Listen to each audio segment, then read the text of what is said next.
Jon has come out saying this is his last fight. And I know there's all kinds of people out there saying this whole thing about if Jon doesn't fight Aspinall, it's going to put a mark on his career that is going to affect it. That's impossible.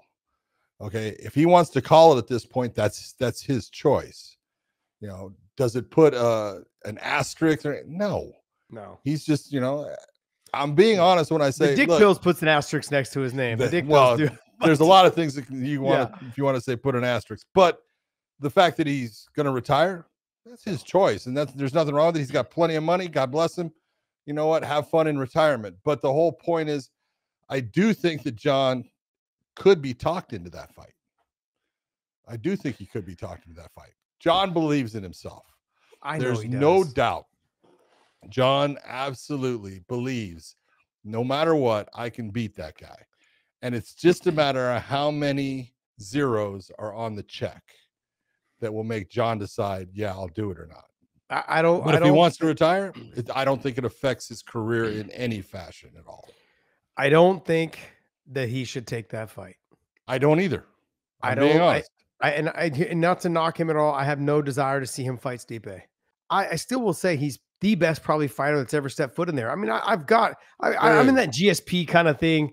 You know, I still am the GSP guy, but I love GSP, and you know, the whole Mount Rushmore thing came up again, and I look at it different. If you want to say best fighters for Mount Rushmore, the best fighters there ever, well, Jon Jones is on it.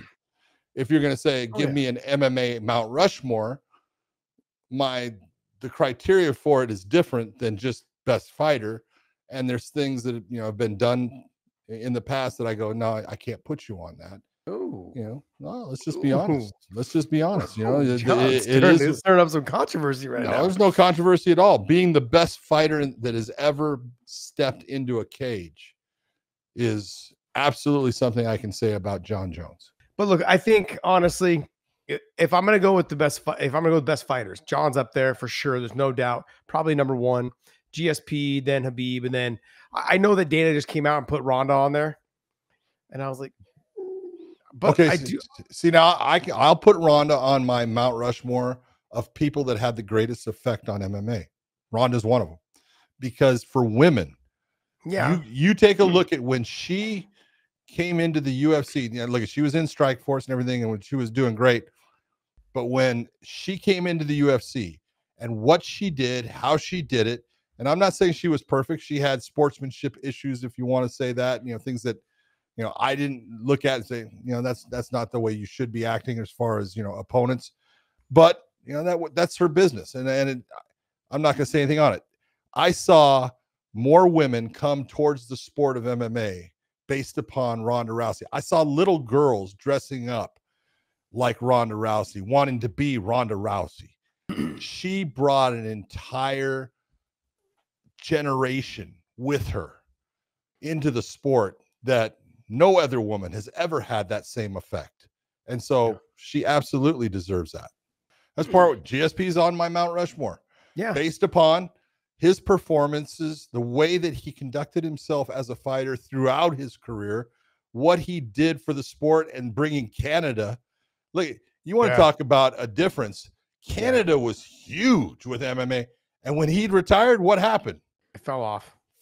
Big time. Well, you know, then they brought in Justin Trudeau, and then the rest of it's downhill from there. Okay, so but you're looking, George St. Pierre had an immense impact on the sport of MMA.